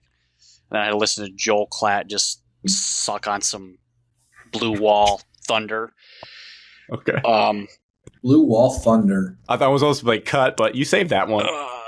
Joel Klatt was just saying how Davis Warren, he's the better... how do you word it? He's a better... Game manager? No. Better Cade McNamara? He's the better passer, but not the better thrower. And there's a difference between the two. Oh, that is semantics. That is ridiculous. You know who would say that? Your guy, Dan Orlovsky, would say the same kind of weird shit. And you'd be like, what do you mean? I just think the reality struck when you're replacing that much. And Grant, you said it. I mean, that whatever you were ranked with production coming back, offensively, it hurts the most. I think up front, offensive line, not much push. I've been banging on that drum for a month and no one has listened to me. Previous 2 years, I know everybody would like just to rinse and repeat, but that's just not reality unless you have returning guys with starting numbers, with games started on the offensive line. Now, do I think it's going to be that way all year? Absolutely not. I think it was a little more like Michigan State, shell-shocked, or first game fixes, first game all of that. It just, I think your back's up against a wall. You're getting thrown in fire just because you have Texas in the second game. If you guys got to play Rutgers in the second game, I think this is a different conversation.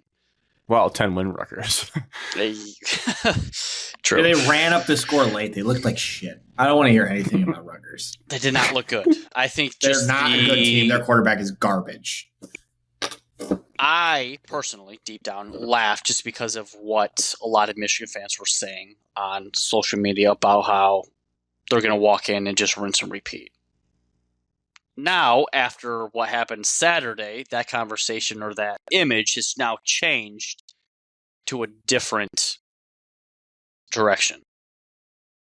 Yeah. They had to pull back the horses. No. I haven't talked to any like Michigan fans, I guess, that have like totally flipped or whatnot, but those people are losers. Like if you can't enjoy, you don't get the national championship and then get to like talk shit and then like crawl into your hole after week one. Like you just gotta sit in the flames. Like just sit in it, wait till you see what happens with Texas, and like if it's bad, well, you won a national title last year. Michigan So fans shit on Ohio State for being down and struggling in the first half, and then turn around and your team does the same thing. But they're tale as old as time. They're going to spin zone it and do whatever they say. But Ohio State at least scored 52 points in their game. Yeah, it's also crazy to be like, I don't think I would ever like stat watch and draw conclusions from games against Akron and like Fresno State unless you ended up losing the game. Like there's a lot, some of the worst games I've seen Michigan play, they barely beat Illinois on a walk-off Jake Moody field goal, then went into Columbus and won by 20 points. So like it just week to week is so different in college football. I felt okay. I saw a lot of things that I still liked. There's still an insane amount of talent, especially on the defense. The Josiah Stewart and Derek Moore edge rushers look like NFL prospects, which they should be. So that is great to see. The Barham kid, the coaches were just he was the camp breakout, and multiple coaches said I think he's the best linebacker we've had since Sherrone Moore said since I've been here, and there's been some good ones, Junior Colson as well, and eye test, like he is an absolute monster. That's good. Will Johnson did have some, like he did get burned, he did get beat. Double move, baby. God damn it. The double move was his worst, but like he's also an aggressive corner, which you saw by the pick six. The other one that their really good receiver caught, he was in perfect position on a deep ball down the sideline. There's really nothing you can do, and he almost picked one off earlier in the game that somehow got through the kid's hand. So but I was not worried about him. That was a little surprising. I mean, they went at him a couple times. Yeah, no. Fresno State does have balls. They are like a solid team. They did lose their coach who retired in the offseason, but they're a good Mountain West team. The other kid, Jair Hill, on the other side of Will Johnson, looked good too. So that was huge to see. Safeties looked fine. Like defense, I'm not really concerned about. Offense is just like there's pieces there. I just think the play calling has to get like better for Texas. No duh.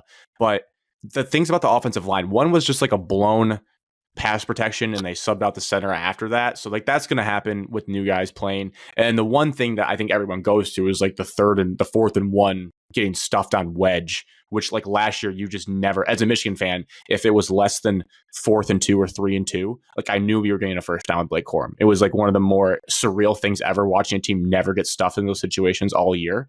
And we did in the first game, so people panicked. But it's also they ran like 9 linemen across and ran like basically a middle school football wedge. That's where it has to be different this year. You have to put an orgy and get some sort of quarterback read option going, like I watched JT Barrett do for years at Ohio State. Like you have to use, which they did later in the game. They got everyone to suck down. You got easy 6 yards on a 3rd and short, whatever. Like you have to get smarter because you don't have Blake Corum, to Alex's point. Khalil Mullins is still just going to run straight ahead because Blake Corum is like even light years above Khalil Mullins when it comes to short yardage running. So they have to clean that stuff up. I'll transition us into Texas. It's home versus number 3 Texas now. Moved up. Noon. Big noon Fox. Texas is also at -7.5, over under 44.5, which means they think Texas will win 26-18, roughly. I could see that line moving to like 9 or 10 by kickoff based on people's perceptions of the game. I'll start with this question because I asked it to the Michigan chat because I wanted to get their thoughts. I'll have you guys do it first. Just a simple finish the sentence exercise. Michigan wins the game against Texas if fill in the blank. They establish the run. Okay. Muck. Just one if. Just your biggest if. We can talk about more ifs, but like if someone came to you Evan, and said, and they said, "Wow, Michigan pulled the upset on Texas. What happened? How did they do it?"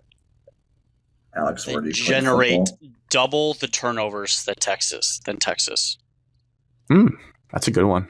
I do like that. My biggest is they have to make Quinn Ewers uncomfortable for probably 75%, 60% of the game. That doesn't mean sacks. That just means moving him off of his spot, because I did watch the Colorado State highlights, and that team is super athletic. And if you let him stand back there, they have like 5 different weapons he'll just dump the ball to, and then good luck tackling them in space. They are insanely talented. And I knew Isaiah Texas Bond didn't have weapons. Wasn't that a conversation like last week that we had? Someone said they don't have weapons. Maybe that might have been. Maybe we made comments about like losing the draft picks, like Xavier Worthy and stuff. But I think it was some Michigan fan here that said that Texas had no weapons. I was like, they have skill dudes that are good. It could have been me, because I was still like, when you have all the transfers, you want to see what it is. But Isaiah Bond, we know he's good. The Silas Bolden kid from Oregon State had a touchdown. The kid that's scary as hell is they have this kid, Marcus Golden, I think, from Houston, who kind of is like Branch from USC. That kid's a problem. I knew Jaden Blue. They lost all their running backs, but Jaden Blue is still a really good player. Yeah. If you let him stand back there, he is going to carve you. I basically said this has to be, for Michigan to win, has to look as close to the Rose Bowl as possible, where you rattle Ewers from the jump and you just pray for dear life that you get a couple short fields or you get some good field position. You can punch in some field goals or touchdowns, and they never really get comfortable, because if you let them get comfortable whatsoever early in the game, especially, you're cooked, because they will just do whatever they want to do, passing the ball in space. Yeah. Weirdly, I don't feel like, I'm not a Michigan fan. I wouldn't, as a Michigan fan, if I was a fan, feel nervous about the defense like you had said earlier. Like, I'm not worried that Texas is going to put up 45 points and Michigan's going to be like cooked. Like, I think their defense is too talented to do that. The offense for Michigan, I wonder, like, are they going to actually be able to score? Texas defense isn't incredible by any means, but it didn't look great. And I don't want to overreact to week 1. And I do think Michigan's going to be fine this season, but I would definitely worry about QB play, running the football. And as you said, I don't know if they have an NFL tight end, but they don't have any wide receivers, at least right this second. Yeah. A couple of other answers from the Michigan chat. Listener Ben, he gave a couple, but he thinks the defense needs to hold them to 17 points or less. That's how low he is on our offense. He thinks they need to play the game of their life. That's not happening. It's pretty good. It's a number. That's pretty stiff. Yeah. That's impressive. If that happens. Or he thinks Donovan Edwards has to go for 200 yards on the ground. We've seen him do Cam thinks that Donovan Edwards needs less carries than Khalil Mullins. So there's another thought for the fan base. He thinks Mullins needs another 100 on the ground, and someone other than Colson Loveland has to have 70 yards receiving. And also, to Evan's point, we need 2 turnovers on defense. So we need a lot to happen for him. A lot to go right. Listener Cody with a K just did horns down from Blake Griffin, which I love that. Just said horns down. I'm trying to think. That's basically it. Oh, Ben B. Need Zavada, the kicker, to look great again. Shout out to him. Speaking of the good, that guy's a weapon. And two totally different teams, but I think if I was a Michigan, I'd feel a little bit better. But the Alabama game from last year is just always in the back of my head. They went into Alabama last year and carved up Nick Saban's team. Yeah.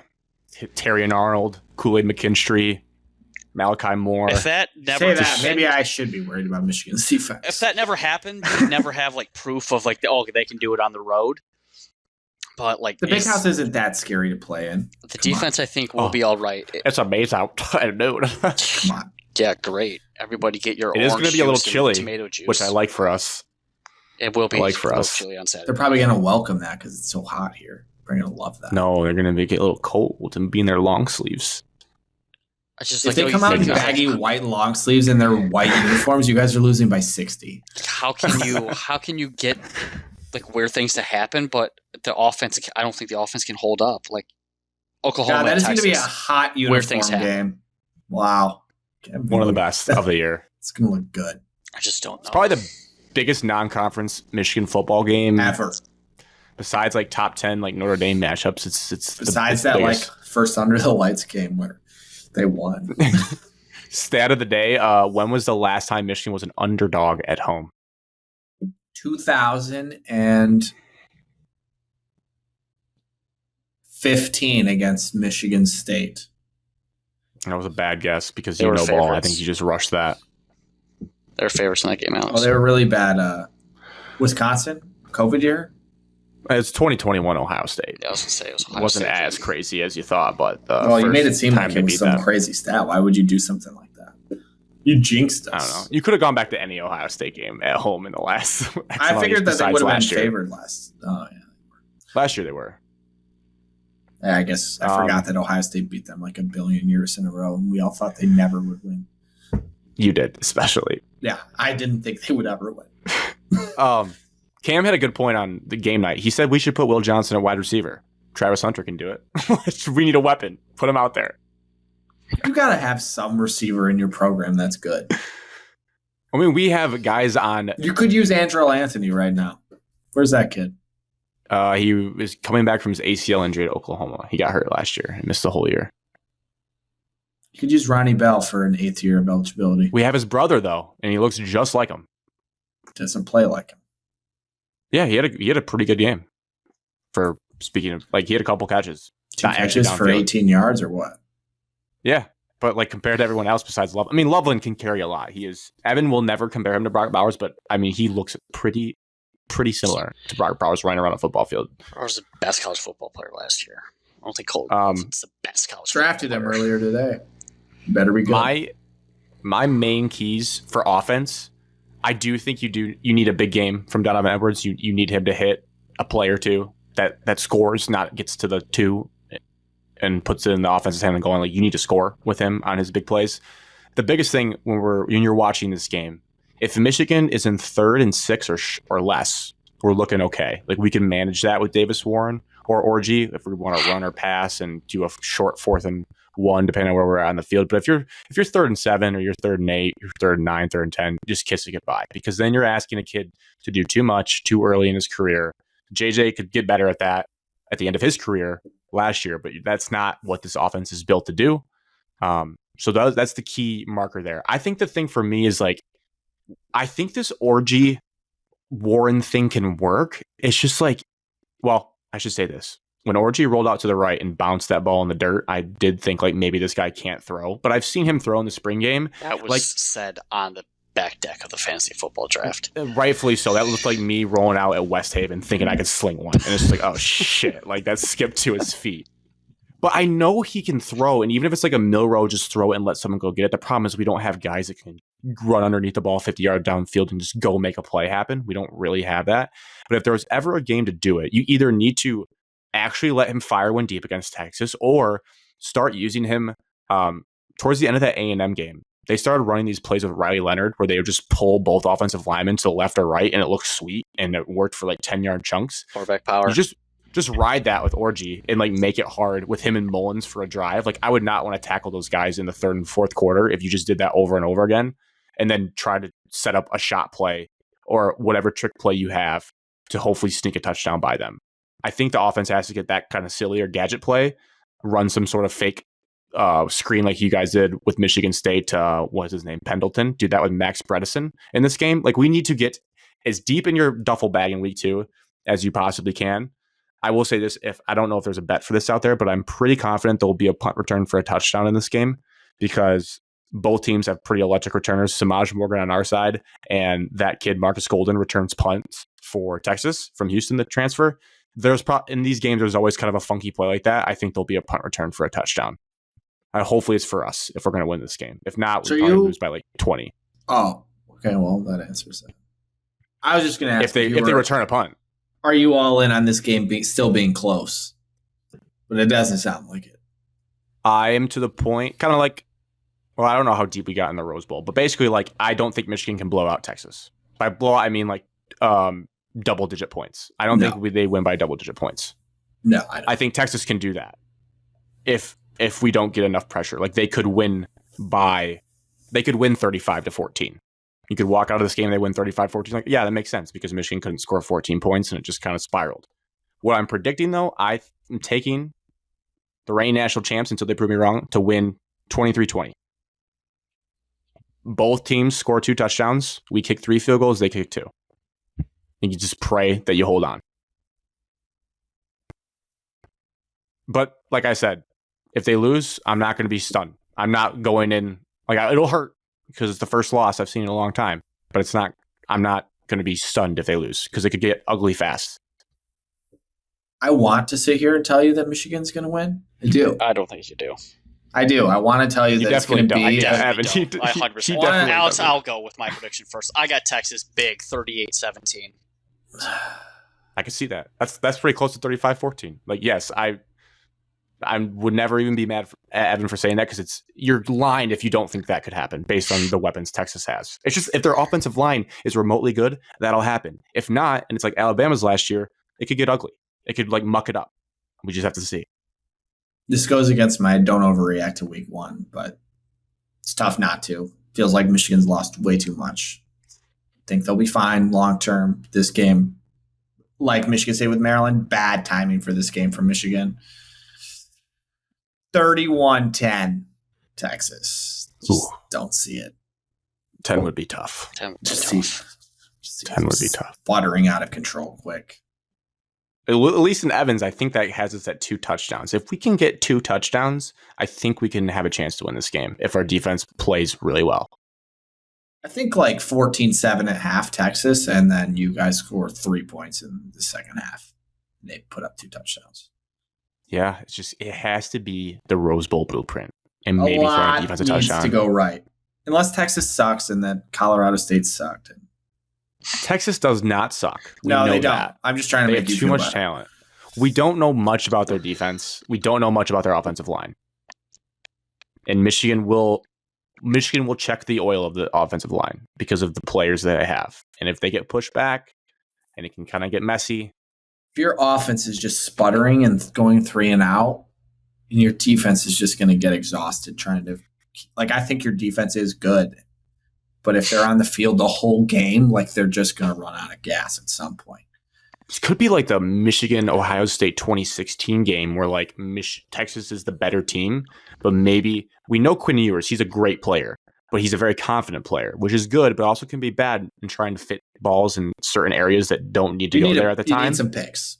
That's what I'm thinking. When like Wilton Spate threw 2 picks to keep Ohio State in that game, and then ended up going to OT and they pulled it out. Like, that's the kind of stuff that we need, where we are not the better team all day, but we just get a couple of those plays. We make enough stands in short field and get points in short field that we can just get this thing to overtime. Grant, could you hold them to under 27 points? I could close my eyes and see that. That's 3 touchdowns, 2 field goals, but I don't think we can score 28. Texas I think it has to be at Iowa 23-20 State last year, and they only won 26-16. Okay. And Vegas has a low ass over under for this game. I think it's because they don't think Michigan can score. The home team. I think that's what they're saying. I agree. And and the defense with that. But if I will say this advice, neutral advice to bettors, if you think Texas can run it up, you should take the over because they'll basically get there themselves. Yeah, Michigan's offense is so important. If they can sustain drives, then they have a chance. Would you guys rather just philosophically give? No, they can't because Orji can't throw consistently enough. They have to do the spot thing where they bring him in on second down and do some shit if they want to. The way he threw the ball on the rollout or whatever that was. Yeah. If I never saw that play, and I only saw him just throw that little goofy touchdown and then have a couple of good runs, I would be like, yeah, just start him for the chance of him being great. I legitimately just want to do and just run it 1,000 times. I just want to try to do what we did to Penn State and just see if like they just get so pissed off that we don't throw it. Like, I want to play 1900s football. Michigan State at Ohio State did not have a quarterback. Did a 2 quarterback tandem and just ran the ball 1,000 times. That's what I need. That's what I need right there. Actually, I'm all in. Do you have a Gerald Holmes? Yes. LJ Scott. You also have to have Yep. an offensive coordinator and a head coach just refuse to give it to the best running back in the country, though. And a top 7 NFL draft pick at left tackle. Miles Sanders is pretty good, but I don't know if he'll be top 7. All right. Last game of it to close us out. No game to recap, but a game to preview. Home for the Detroit Lions versus the Rams, 8:20 p.m. NBC. The biggest Asterisk. game of the week. Asterisk Mike Tirico. Frickin' listen to Mike Tirico's stupid ass. Lions Pause. minus 3.5 right now. Over under 51.5 for implied score of Lions 27, Rams 24. I might be an idiot on Monday, but I feel very confident about this game. I just feel good about it. Rams are battered and injured. Yeah. They're all Yeah, coming back that's saying what they're I'm all thinking. healthy. I don't think Joe and Jackson's No. playing, but Puka says he's good. Their Stafford's been dinged-dumped throughout camp. look when at you have their camp defensive injuries, starters, Evan. You're gonna be like, who are these people? They have had that the last couple of years where they don't even know. It's worse. It's worse. They had this Aaron year. Donald last year, though, at least to They just kind traded of their make things linebacker tough. away too. Yeah, because he doesn't like a deal. I They think are our starting offense is going to move the ball. Jared Verse and Braden Payton. Yeah, I have Jared Goff in our hometown league, and I feel very good about Mr. Goff on But I guess the Sunday. think he's Chiefs just gonna last year, carve. our offense struggled game 1, sort of. But it was away. It was away, and it was There the might be Chiefs. a lot of hype. They might come out a little nervous, but these are not college kids. These are grown ass professionals. Are we worried about Goff's go-to blanket, Josh Reynolds, early in games? No, I'm not. Okay. He's got Sam Laporta start to finish this year as a guy. We don't really have any serious lingering injuries. J-Mo's I know going DJ Reader, crazy in this game. Waymo. DJ Reader is not going to play, I don't believe. So that's the only thing we're missing. Levi per Onwuzurike se. is about to be all pro this year. Dan Campbell said. I don't know. Ivan, you're probably a little bit more nervous because you have that respect for Stafford, which I do as well. I just Stafford's think a dog. I think we're just one of the better. best We're just quarterbacks. better everywhere than We're this just team. too Maybe good they're of a team. Ooh, Blake Corum could have a breakout game. We stopped the run. Did you see, I don't know if it got talked about at the fantasy draft, but the fact that Kyron Williams is returning punts makes me think Blake Corum is going to have a bigger running back role than He's definitely going probably to thought. play. He's definitely going to run the ball. I don't am think a Blake you Corum put your- supporter. I always have been. I don't think you put your running back as your punt returner if you plan on giving him a lot of carries. John McVay said Like, throughout everyone the was season. overlooking into that, but I don't It's know. fun If to- we put fun to Gibbs back there, I'd be like, what the are we doing? we were going to put Waymo on Gunner. So, Oh, I remember. Well, at that point, he was basically a practice squad guy. He had proved nothing. I got 2 JMO touchdowns in this game. Just so everyone knows. That would do And one That would be crazy. big one. for week one overreactions. There'd be trades flying left and right in fantasy football leagues trying to I acquire think Waymo. JMO's going to go crazy week 1. Crazy. Against their I think bum the Rams have a corners. pretty good offensive line too, so this could be a battle for our D line. It could be a good run the ball type of game for everybody. But Stop the pass this I think year. it is going to be a boring Sean McVay run, play action. I think he's going to try to confuse play action, different routes to get Cup or Puka open, and just hopefully our young secondary can communicate well enough through that. based on that, I can definitely visualize one moment in this game where we're hyped up about Terry Arnold, like, yeah, hell yeah, what a dog, and then another one where he gets Pass absolutely interference. cooked on a play action. I mean, let's not or a forget. pass Puka interference. just went off in the playoff game against us. Let's not forget, we had the most Swiss cheese ass secondary in the playoff game against them last year, and we still won. I get he that. cooked I 100% agree. Khalil Dorsey and Kindle Vildor. Which they're both still on the team, though, so I guess joke's on us. I do I- expect the Lions to win. I'm just going to be pissed if we come out in our freaking alternate brand new uniforms. I'm going to get so That's- pissed off. That's what you're worried about? So pissed off. Save Bless that for you. some non-important 1 o'clock, 4 o'clock. Why Like would the you save it Blacks? for a not important game? Because you have already the hype of the first game. You don't need to add insult to injury. It's your first home game. Like, I was pissed off that Tennessee wore their smoke grays in a non-important game. Like, you bring out your big guns for later in This the is year. an important game, though. I get that, Alex, but it's all every team is the same record right now. Also, Sean McVay's only lost in a season opener once. Do you remember who to it the was? Bills. Yes. They got killed by the Bills. 31-10 to the Bills. Josh Allen did like a Superman shit that game. It's the defending Super Bowl champs. They got smacked. I think we're going to score over 30 points in this game. And I think the final score will be 30-21. I think we cover. I got 28-19 Lions. 19, you little dirty I don't dog. know how they got to 19, but they're getting to 19.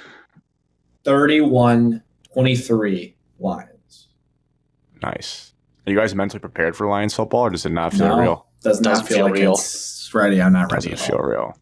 I hope we're ready to go. I keep I kind of thinking hate about- camp. Sunday Night Football for the first week. I kind of hate it. Yeah.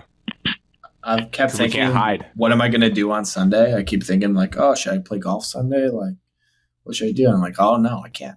Play golf in the morning. The NFL's back. I can't do that. It's nice for Alex. 7 o'clock start. Ugh.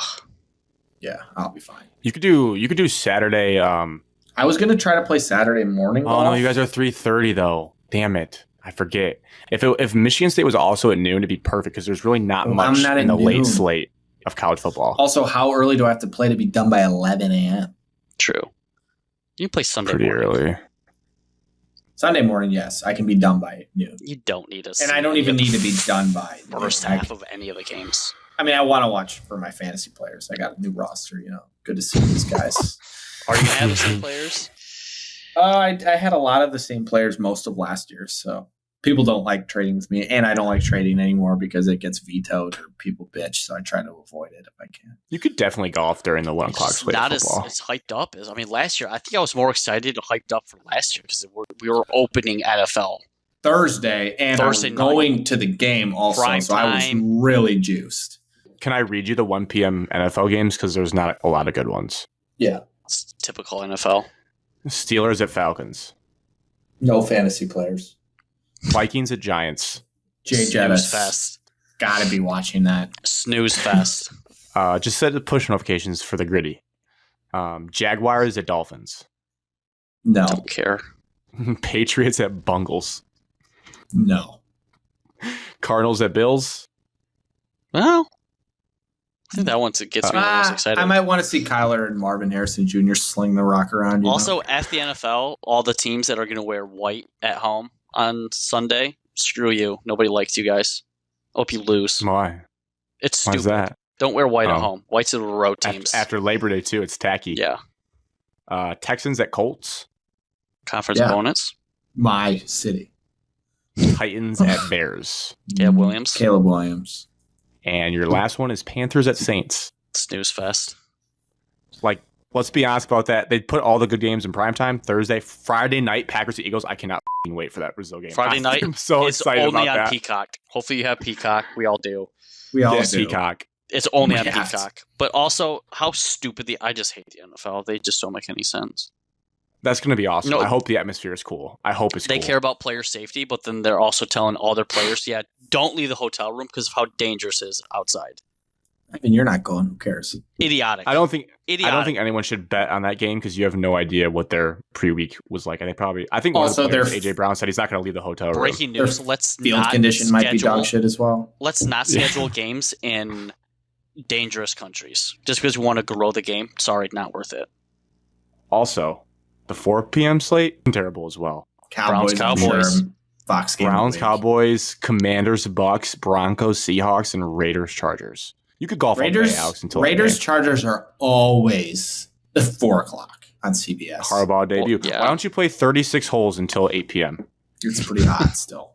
Oh God. You could play 27. I'll know- play off Sunday. F it. I'll play Sunday Sunday. morning. Last round on the weekend. Get it out of the way.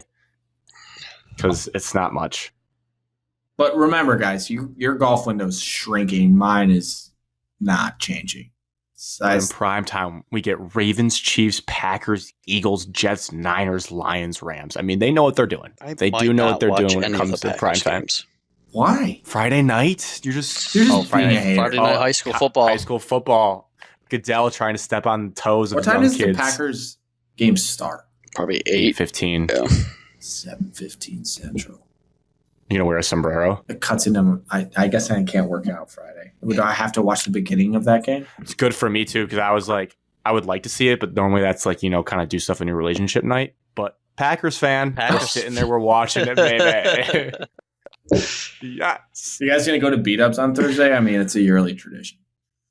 I probably won't, but I did think about it. I was like, those were the good old days. Adrian beat ups for the opening night. Not last year though. It's when it ended because Cody and I, Yeah. Of all the traditions, it was one of the lower ones on the totem pole, but it was fun.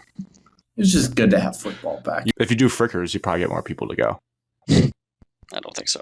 And I want you to get this boat in motion after your JV. Or do you have a 7th grade game this week?